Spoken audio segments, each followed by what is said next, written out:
Welcome to True Crime Garage. Wherever you are, whatever you're doing, thanks for listening. I'm your host, Nick, and with me, as always, is a man that knows that anyone with 2 ears and a heart loves Phil Collins. Here is the captain. Yeah, it's good to be seen and good to see you. Thanks for listening. Thanks for telling a friend. Just like Noel Gallagher told his best friend Phil Collins about our show, and now he's our number one listener.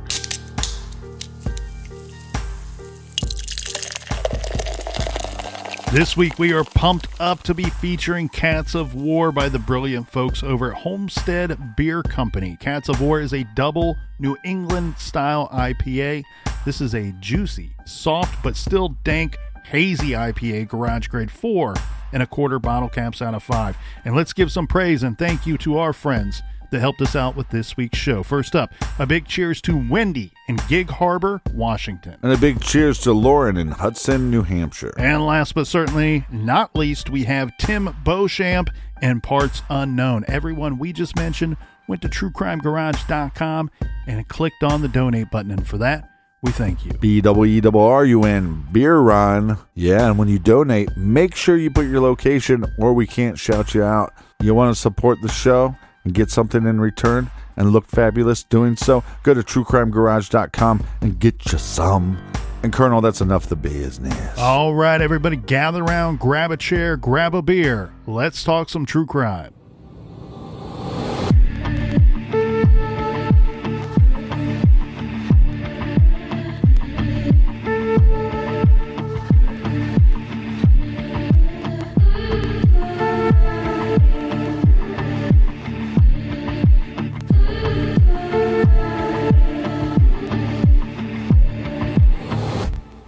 Today's true crime story is a scary one.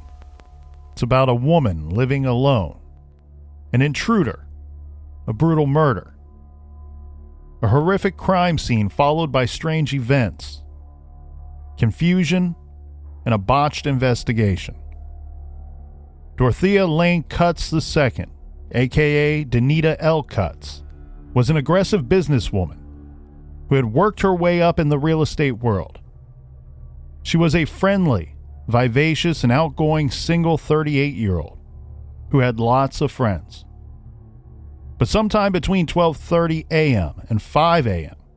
on Saturday, July 29th, 1978, someone entered Cutts' lavishly restored 19th century home at 125 Wolf Street in Old Town Alexandria, Virginia, and killed her. And it looks like that same someone has managed to get away with murder for 44 years now. This is True Crime Garage.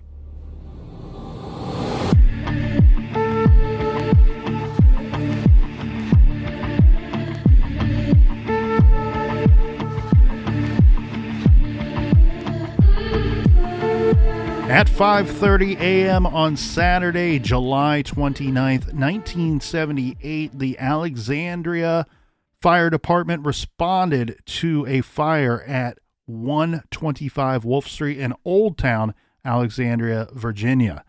The firefighters fought bravely to put out the fires. This is a single-family home that they're responding to. There's an upstairs, there's a ground level, and there's also a basement.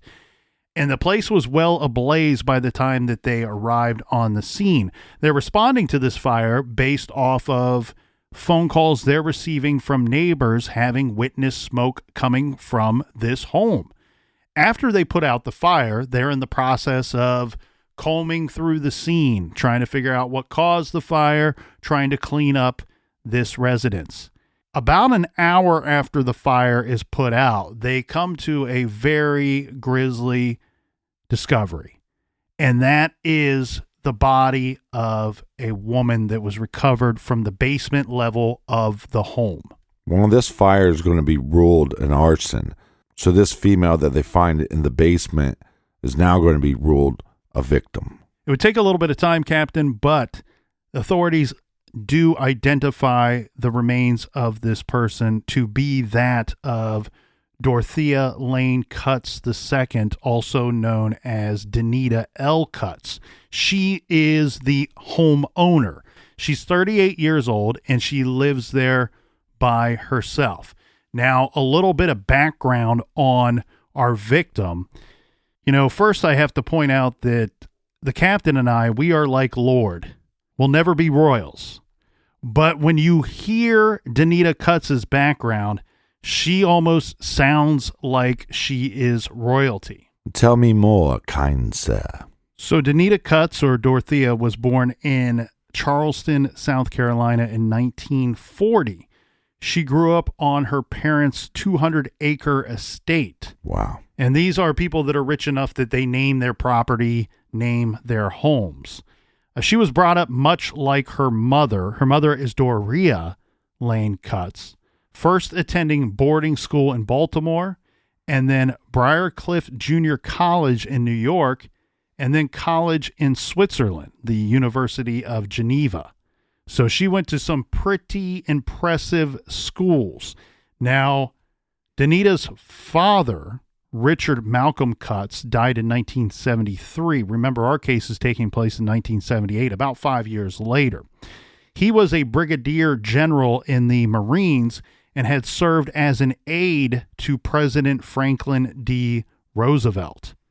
And he and his father are credited with inventing an anti-recoil device for firearms. So this is a long history of some very important and impressive people. She goes by Danita. That's a name that she went by since she was a child. Yeah, that's to distinguish herself from her mother, who had a very similar first name. Now, she grew up loving antiques, and in fact, Danita actually owned an antique or two antique stores at one point in her life. But in the 60s, in the 1960s, she moved to Alexandria, Virginia to become a real estate agent.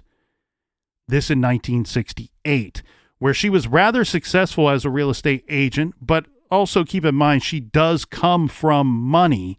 So at the time of her death, she had actually been a little bit removed from the agency that she worked for.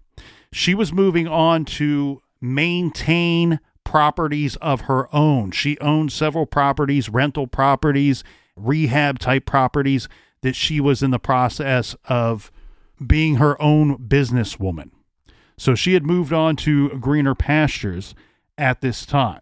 Now, it seems like we say this a lot with the cases that we cover, but there are some definitely weird things about this case, so pay attention. You're exactly right, Captain. It seems like all of these homicide cases, especially the cold case ones, that there's some strange details in these cases. Now, one detail that I find to be rather weird is Danita had been out of town leading up to her murder. So she recently come back into town, right? She goes out to dinner with some friends. She's having a good time. She comes home a little after midnight. And then what we know is the fire department is responding to a fire at 5:30 a.m. And after they clear the fire, they find her dead in the basement. It's believed that the home was on fire for a minimum of 30 minutes before it was noticed and before firefighters arrived.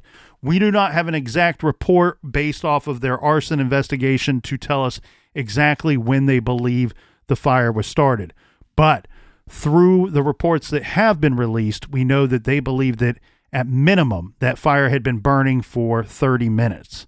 So she is home less than 6 hours before she is killed and her home is set on fire. Now, I'm assuming that she was actually killed in the house and then the house was set on fire to cover up the murder. That likely seems to be the situation here, Captain. And we're going to go through some of the old articles out of 1978 that are about this crime. And I will summarize all of these so we don't have to go through every word. But the first one that I want to go through is from July 31st, 1978, and it's titled Death in Old Town. And this comes from the Washington Post. And I'm going to scan past the stuff that we've already covered, but it says sometime between 12:30 a.m. and 5 a.m. on Saturday, someone entered her home, and this is based and killed her based off of what police sources are telling the Washington Post. Police go on to say that Cutts's body, she was found bound and gagged and found by firemen. The body had been stuffed behind a basement furnace and was lying in a puddle of blood. It was almost an hour after they arrived on the scene, again, that was at 5:30 a.m., that the firemen found the body, this while trying to clear smoke out of the basement. The medical examiner's autopsy report was scheduled to be released on this day. So what we can see here is immediately, this is big time news. This is an affluent area of Virginia. This is a place where these types of crimes, these types of murders do not traditionally occur. So now everybody in this area is going to be on edge. And the author of this article, John Feinstein, he goes on to say that police remain baffled by the apparent murder arson, and says the quote that he gets from the detective is, "For all intents and purposes, we're right on square one."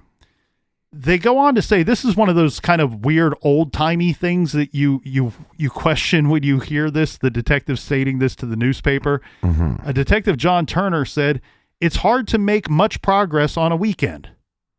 What? That doesn't make you feel very good, does it? Yeah. Well, we just don't like to work that hard on the weekend. It would be nice too if all murderers could take the weekend off as well, because apparently the police might not be working in apparently the police might not be working in Alexandria, Virginia on the weekend. So Cutts is found bound and gagged, and then it seems like the murderer moved her body behind the furnace. Yeah, she may have been. So this is where the reports get a little weird. And we've seen this in plenty of other cases where the longer that a case is out there, some more information kind of trickles out, kind of seeps out, and you get a little more details. And then you have to sit back and look at them and go, all right, well, both of these can't be right. So which is correct? Yeah, it gets a little wonky donkey.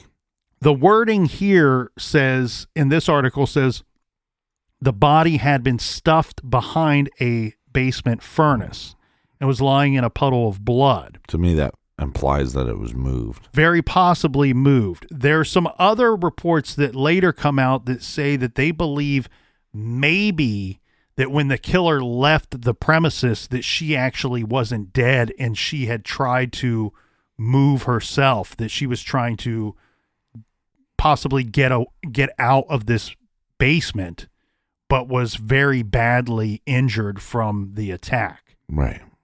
Now, one problem that police are going to have early on in this investigation is that they were trying to contact all of Donita Cutts' close friends, and they said that a lot of the people they were trying to speak with, some of them were out of town. You know, we know that Cutts didn't grow up in this area, that she had moved here for professional and other reasons later in her adult life. One person that they do state in the newspaper that they are particularly interested in speaking with was a former boyfriend.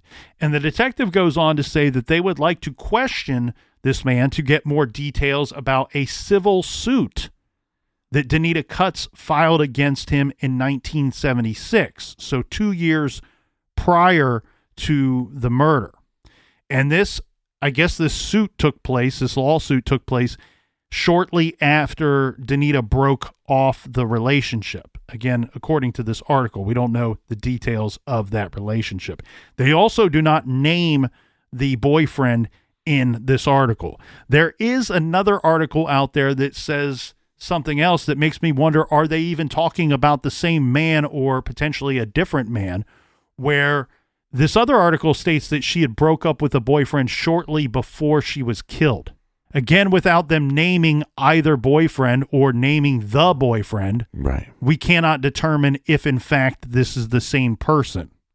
We do know, based off of all of the witnesses and all of the people that knew her, that she had an extensive social life and that she had a lot of friends. So it wouldn't be surprising to any of us that she had broke off this relationship, or for whatever reason, this relationship 2 years prior had dissolved. And now she went on to another relationship that had also not worked out. What we do know is that she was traveling leading up to the time of her death. She had just arrived back in town on that Friday. Remember, we know that she made it home that night, and she came home shortly after midnight that night. That's why her body was found on Saturday. That's why we know she was killed on Saturday. But when we say she was killed on Saturday and she arrived back into town on Friday, keep in mind, we're not even talking about an actual 24-hour window of time there. She arrives back in town Friday afternoon, maybe early evening. We don't have that exact hour. Right. But she's killed. She could have been killed very shortly after midnight or attacked very shortly after midnight. We don't know how long her attacker was in that home. We do not know how they gained access to the home. We don't know how long there was between the attack and when the fire was set. We do know that at the very minimum, we have reason to believe that fire burned for at least 30 minutes before firefighters were on scene. And what a crazy scene that must have been. But we do have some eyewitnesses of the crime scene. Well, these are more people that knew of Danita, but this gives us a little ability to flesh out the situation a little bit more here, right? So we have a friend, a former co-worker of hers, her name is Mary, who said that the whole thing didn't make sense to her. It didn't make any sense to her because she went on to say that Danita was very strong. She was aggressive. She was in very good shape. She jogged all of the time. What didn't make sense to her friend Mary is that she couldn't believe that Danita wouldn't have put up a fight or scream or something. Those are her exact words. She goes on to say, it just wasn't like her to be docile. I don't understand it.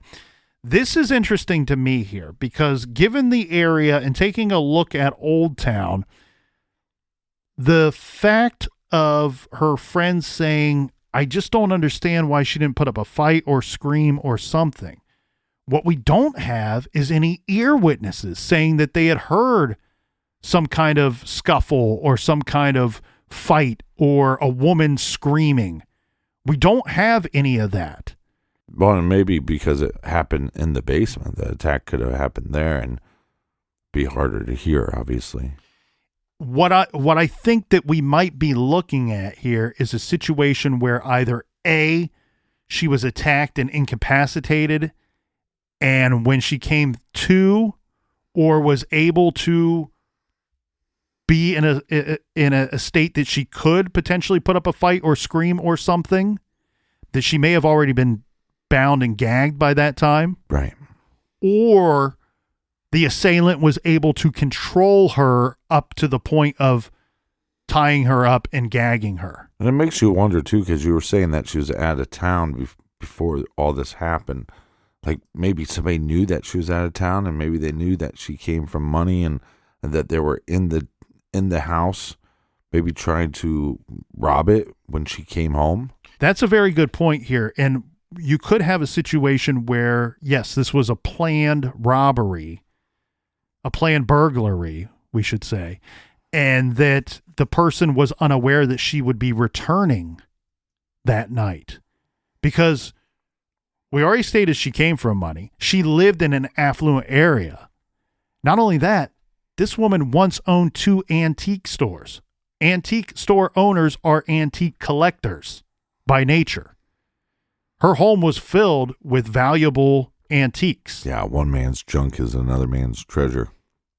There was another friend, and this is a man that told police that the two of them were planning to go out early that Saturday morning to look at some property in Alexandria that Danita was thinking of purchasing. Remember, she was in the real estate game as a worker bee, so to speak, for quite some time.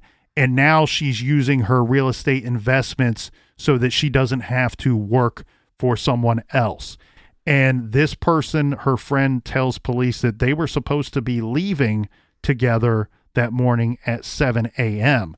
Remember, Danita Cutts' body was discovered inside that burning home at about 6:15 a.m. to 6:30 a.m. at the very latest. So there might be some strange and weird things in this case, but one thing that's not that confusing here is the timeline. Yes, we have a very brief window of time to work with. The confusing thing seems to me what went down in that window of time, right? So the general timeline is this. We know that she returned from her vacation Friday evening.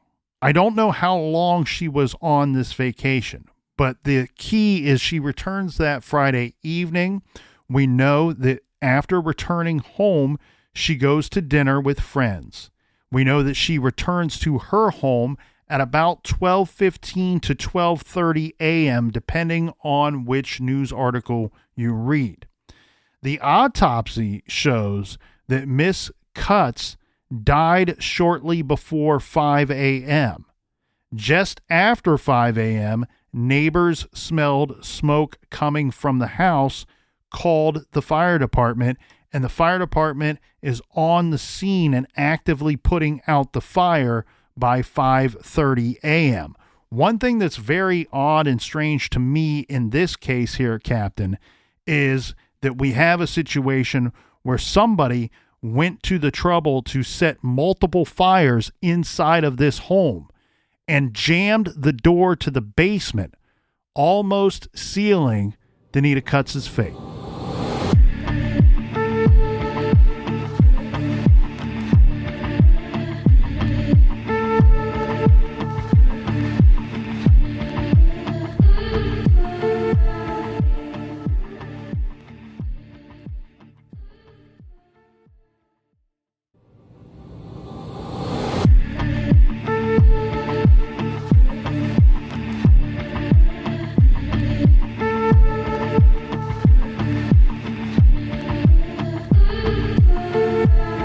Again, thank you for joining us here in the garage. Cheers to you all.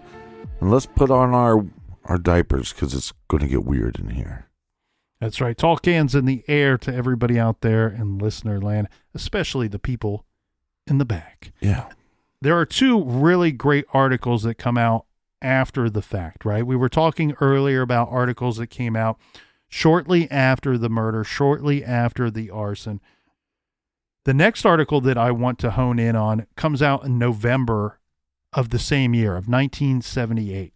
And again, I'll read my summarized version of this article, and it reads, "The principal homicide detective assigned to investigate the murder of Alexandria socialite Donita Cutts quit the force 2 weeks ago." So this article comes out late November. Donita was killed late July of the same year.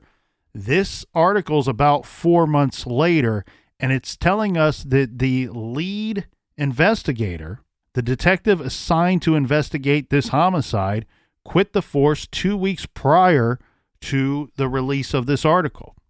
And the detective says that he quit the force because he was angered over the police force's handling of a suspect in this unsolved case. So Joseph Seuss is the detective that we're talking about, and at the time he was a 9-year veteran of the local police force. Right, so it's not his first rodeo. Exactly. And he said that the Danita Cutts case was, quote, the final straw in the department's series of recent failures to, quote, live up to the high standards needed in police work. Seuss, who has since joined the Alexandria City Sheriff's Office. So he didn't leave the biz entirely, right? He quit the police force over this matter, and it sounds like there was a lot of concerns he had leading up to this unsolved homicide of Miss Cutts. But it was the final straw for him to quit that force and take a job with the sheriff's office. But this isn't as strange as if he just resigned from law enforcement, period. Correct. He clearly has an issue with that department, with the department that he worked worked with for 9 straight years. So his resignation was effective the mid part of November, and he says was the latest in a series of incidents that indicate growing morale and discipline problems within the 228-member police force. 220 members of the police force, and yet you have another detective telling us, it's difficult to solve these weekend homicides. The murder of Donita Cutts, again 38 at the time, was found beaten, gagged, and bound July 29th in the burned-out basement of her Wolf Street townhouse. This has remained a mystery to her friends and neighbors in the affluent Old Town section. The detective goes on to say, I personally have never been involved in a case that was so poorly controlled. According to the detective, the only worthwhile suspect in the case was allowed to be questioned by half a dozen detectives who showed the suspect photos of the crime scene. Later, according to this detective, the suspect made statements about the murder to detectives.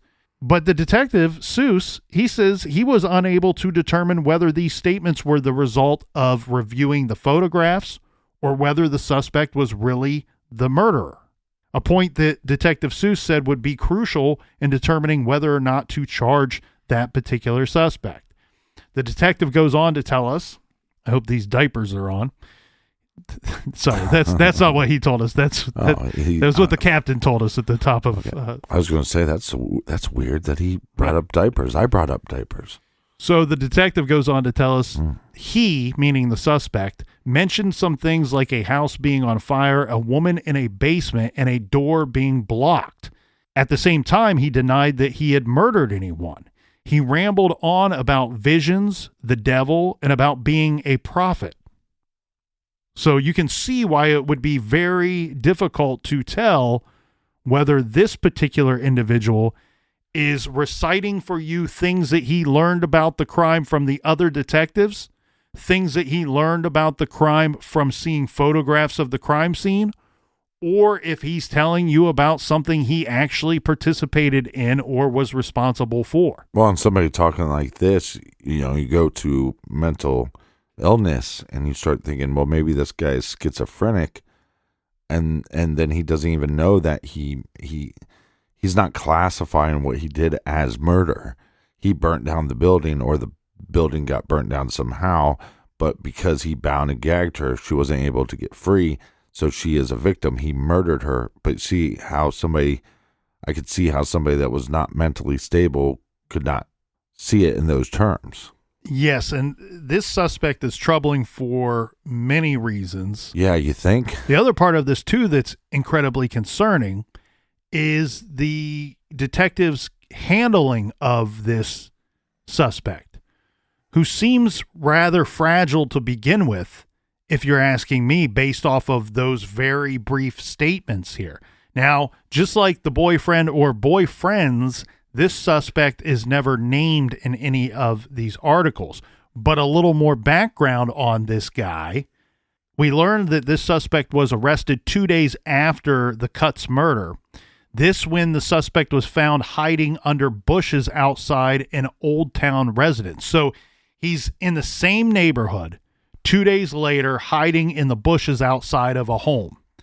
He was picked up. He was charged with attempted burglary and then released the next day. The police arrested this suspect several days later, according to the detective, when a butcher knife and a pocket watch found in his possession were identified as items taken in another Old Town home burglary. Yeah, and see, you wonder, this guy doesn't seem mentally stable. He gets into this area. He starts breaking into houses.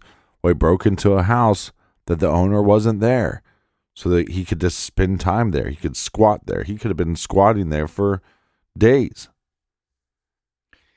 What we do have is in both of these incidents, he was picked up outside of a home where it's believed that he was attempting to burglarize that home. And then later he's picked up again after being in possession of items that were taken in a previous burglary from that same neighborhood. Right. So he does make for a really good suspect, even though he doesn't seem to be all there. And your detectives may have screwed up some of the questioning process, the control process that you want when speaking with these individuals and trying to get their statements and collect evidence. Well, he was hiding in the bushes. I mean, this guy has to go to the top of the suspect list. And we know that he was previously in somebody else's home illegally. And we know for a fact that whoever killed Donita Cutts, we don't know why they were there or for what purpose that they were there, but we do know that they committed the murder in the attack inside the home.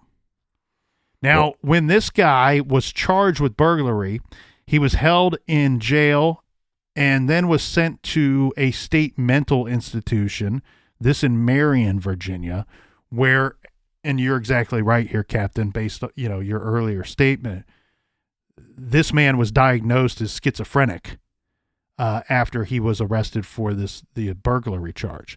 He was later released. He was later released.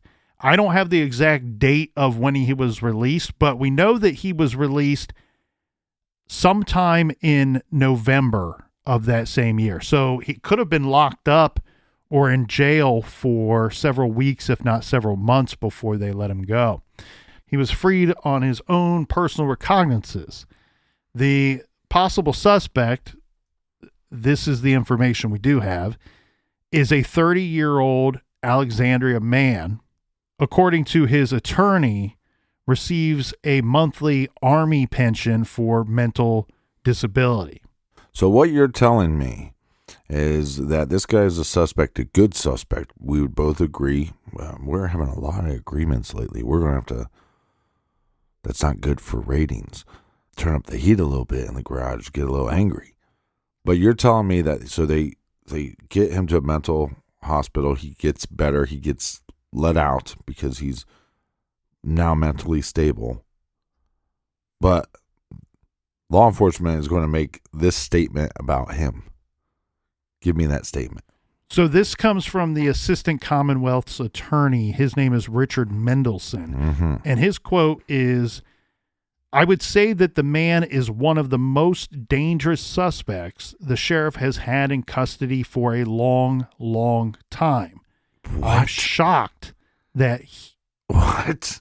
He goes on to say, "I'm shocked that the man is free." Wow. Well, let's take this for what it is, right? Like, it would be interesting to... That's a powerful statement. It's a very powerful statement. It would be interesting to interview Richard Mendelson to find out exactly what he meant by that statement. And I know there's people out there, they're shaking their heads. They're going, "Come on, Colonel. Seems pretty clear to me what he's saying." What I'm pointing out is, to what degree of truth is this statement based off of the idea that he committed this Danita Cutts murder, right? Is Mendelson only saying this because he's convinced that this man killed this woman when this man obviously was never charged with it? He was never prosecuted for it. We still don't know 44 years later who killed this woman. There's a chance that he did not do it. Is he simply basing this statement off of the idea that he did kill Danita Cutts? Right. You see what I mean? So it could be, it's a bold statement. It's very bold. That's a bold statement, Cotton. But it could be a flawed statement if it's based off of things that are not fact yet. They're not true yet. So let's go on to examine this statement a little bit longer. Well, and you also wonder, and I don't think this is what he's implying, but it's like you also wonder what is this guy's military background? Right. But he says the word dangerous, right? Well, and we know that he's receiving a check from the military for mental disability. So we also don't know the full extent of his mental disability. Yeah. Right. He could simply be pointing out, like, even if he wasn't involved in the Cutts murder, This guy's scary. Right.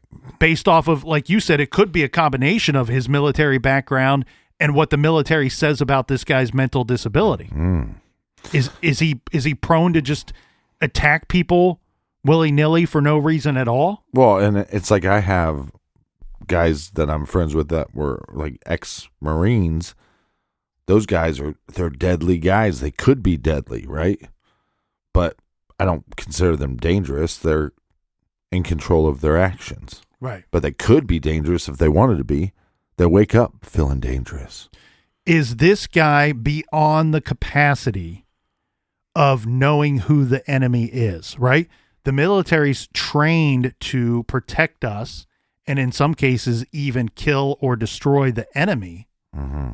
Is this guy so far gone that he is unable to figure out who the enemy is? Or is he so paranoid that he believes everybody to be the enemy? When here he is at home on our home turf, and he's even in a very nice, safe neighborhood at that. Mm-hmm. The prosecutor goes on to say in this article that a medical report from the state mental institution revealed that the suspect was in fact fit to stand trial, but only under the influence of tranquilizers. Then Mendelsohn went on to tell us that he argued at the bail hearing, right? This is when he's trying to tell the judge, this dude's super dangerous. Don't grant him bail. We can't let him out, right? He's telling the judge, this guy is, and his exact words are, exceedingly dangerous. Don't let him out on bail. But the problem for that became what Mendelsohn would tell us.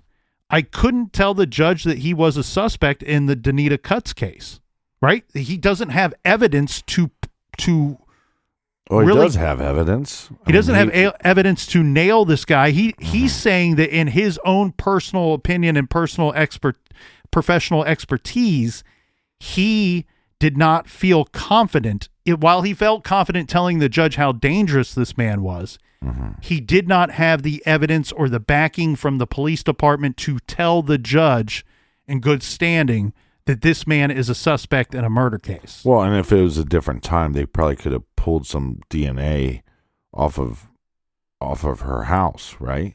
Mm-hmm. And at least showed that he was possibly.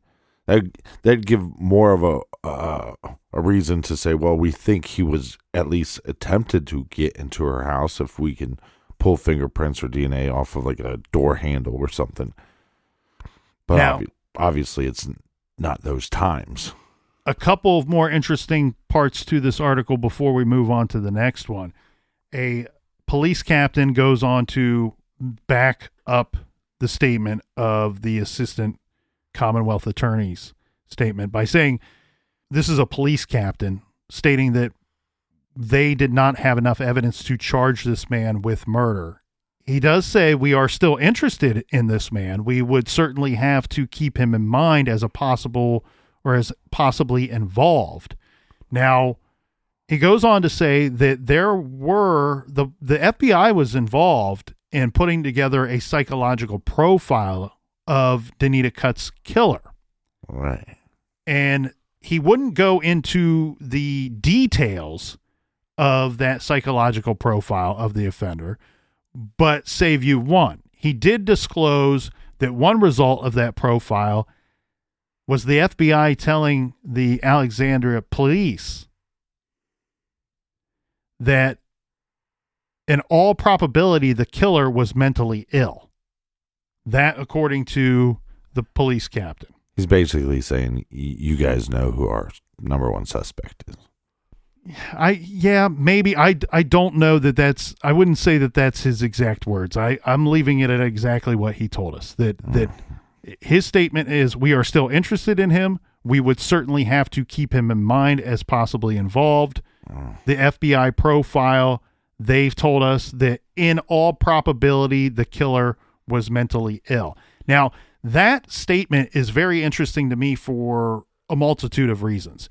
They are seeing something at the crime scene or in relation to the victim and how the victim was treated and how the victim was left that is indicating to these experts that we are dealing with a person who is mentally ill at the time of this attack and at the time of setting these fires. Right. Now, this article gives us a little more detail, and that's only because it's released 2 years after the murder. And it talks about a police reconstruction of the crime. And it says that Donita Cutts came in her front door alone shortly after midnight on Saturday, July 29th, 1978. Mm-hmm. She climbed the stairs to her second floor bedroom, turning on the lights as she went. She turned down her bed, took off her clothes, and dropped them on the seat of a rocking chair. She put on a nightgown and flicked on the television set, choosing Channel 5, which runs all-night movies on Saturdays. She then went to the bathroom to wash up. Shortly after this, an unknown person confronted Cutts in her house. Perhaps it was an intruder who had come through an unlocked bedroom window. Perhaps it was a prowler attracted by the lights that forced his way in. Perhaps it was a friend with a grudge that had let himself or herself in with a key. Those were the working theories 2 years into this investigation. And again, they go back to the fact that 6 hours after Donita Cutts returned to her home, she was dead. Remember, her body was found in the cellar. Right. The extra details we get here, it's interesting of the reconstruction. So the upstairs portion of this home must have been left in a way or not as damaged as some of the other portions of the home that they were able to make out these details that she likely did this in this order and then the attack occurred. Later, we learn that of some of the injuries suffered by our victim. The autopsy determined that she had been struck on the head and that she died from asphyxiation. This caused by the smoke from the fire. Now, we should say fires because this article gives us the detail that there were 7 fires set inside the home. Yeah, that sounds like a madman. So somebody looking to either completely destroy the scene or at least cover his tracks didn't set 1 fire, didn't set 2. In fact, there were some early articles that hinted at the possibility of 3 fires. This article that gives us the most details states that there had been 7 fires set inside that home. Well, and at this time of this article, 2 years later, we have police, firemen, authorities telling us the same thing that you just stated there, right? At this point in the case, they've not arrested anybody. They've not charged anybody with her murder. And they're saying, one reason that the police have had difficulty developing a lead in this case is that firemen were fighting 7 blazes in the house may have inadvertently obliterated critical evidence. And I think that's probably highly likely in this situation. Yeah, it definitely happened. Now, beyond the strange fact of setting 7 different fires, this is a little bit weird too. So they say that when Cutts' body was found, she was lying face down in a 4-foot wide crawl space, 10 feet from a basement window. She had been bound hand and foot with, quote, everything in the house, end quote. This is coming from our detective who quit the force to join the sheriff's office.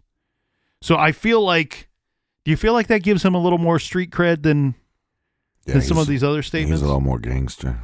A little more gangster. According to Detective Seuss, he says that she was bound with everything in the house, and he goes on to elaborate on that statement saying sweaters, slacks, masking tape, electric cord, even a pair of socks. So you have somebody who sets 7 fires. You have somebody that seems to be tying her up with everything that they can get their hands on inside of the house. He goes on to tell us that the killer apparently hit Cutts on the head with an antique lamp. And this is based off of police finding a shattered base in the house. And then left her for dead in a cedar closet with the door barricaded in the basement. This guy's an absolute animal. The detective goes on to say that Cutts somehow got 1 foot free and probably made her way up the basement stairs only to find the door to the main part of the house barricaded. In the gathering smoke, she must have thought of a little window at the end of the crawl space as her last chance. She was pretty resourceful, the detective says, and he goes on to say she damn near made it. So he's seeing stuff at the crime scene that indicates that she clearly was not dead by the time that the killer left the premises. Right. And we know that she died from smoke inhalation, but the killer jammed the door shut. And even when she managed to wiggle free from all of her restraints, again, she's tied up with, quote, everything in the house, according to the detective. She finds the door jammed up and then tries to make her way to the window, and unfortunately, she was unsuccessful. Now, the police do go on to tell us that they never found anything missing from the house, and more than $100,000 worth of jewelry remained hidden in a secret compartment beneath the main staircase. No keys were unaccounted for, and no windows were broken, according to the detective. Also, the victim was not sexually assaulted, according to the medical examiner's report. Like what you're talking about with the suspect, he's stating, there's this fire, and he's basically stating the whole crime scene in his ramblings before he gets his mental health checked. And it just seems like it just lines up perfectly with this crime. Police go on to tell us that they did find a jammed handgun at the house, and they say that they believe possibly the murderer used that to intimidate the victim. Maybe this is why she allowed herself to be bound to some extent.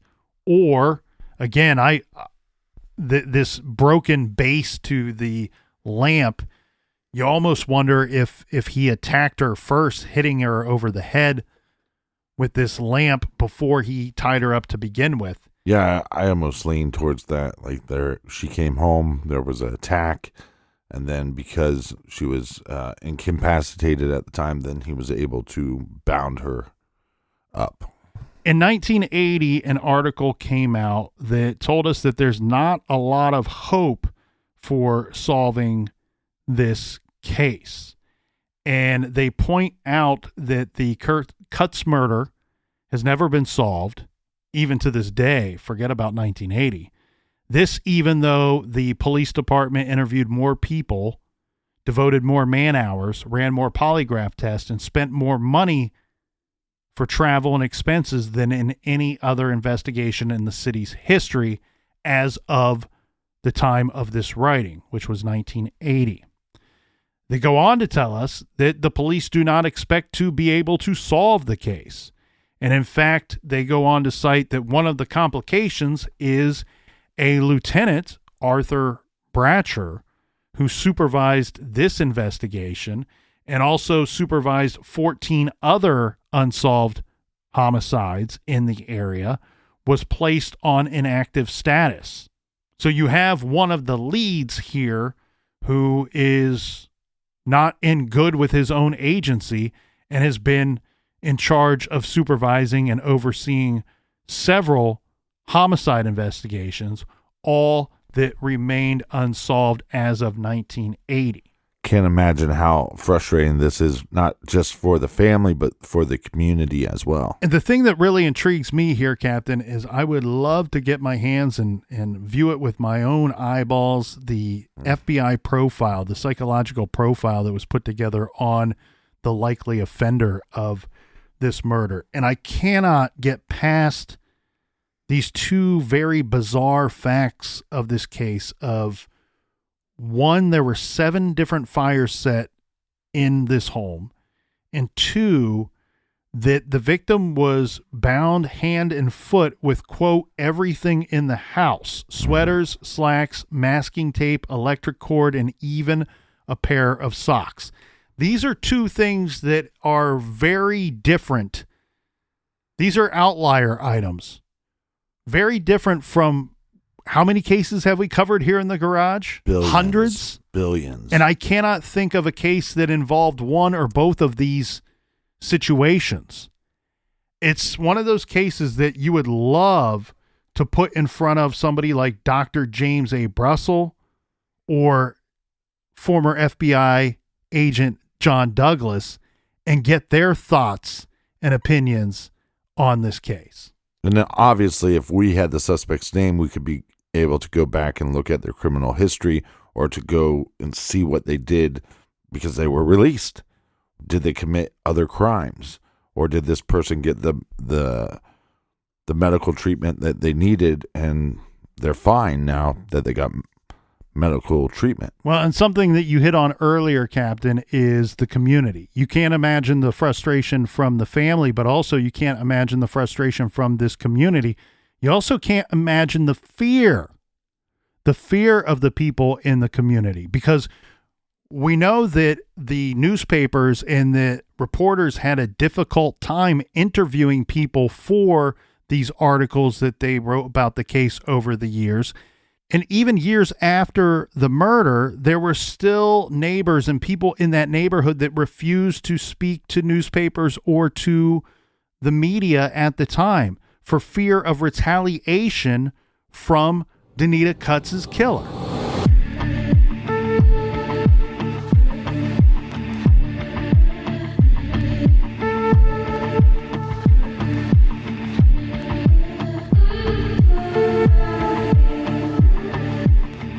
Thank you so much for joining us here in the garage. Colonel, do we have any recommended reading for the beautiful listeners? Yes, we do, Captain. This week we are recommending Brainstorm, an investigation of the mysterious death of film star Natalie Wood by Sam Perroni. I'll tell you what, I wish this book was out back when we covered the Natalie Wood case, because Sam Perroni did a brilliant job of putting this book together. He lays out the case, presents all the facts, a lot of new facts that he has uncovered, and he doesn't tell you what to think. He lets you decide for yourself what you think really happened after examining everything that he's put together. That's called Brainstorm, an investigation of the mysterious death of film star Natalie Wood by Sam Perroni. You can find that great title and many more on our website's recommended page at truecrimegarage.com. If you need more True Crime Garage for your earballs, check out our bonus show exclusively on Stitcher. It's called Off the Record. And until next week, be good, be kind, and don't litter.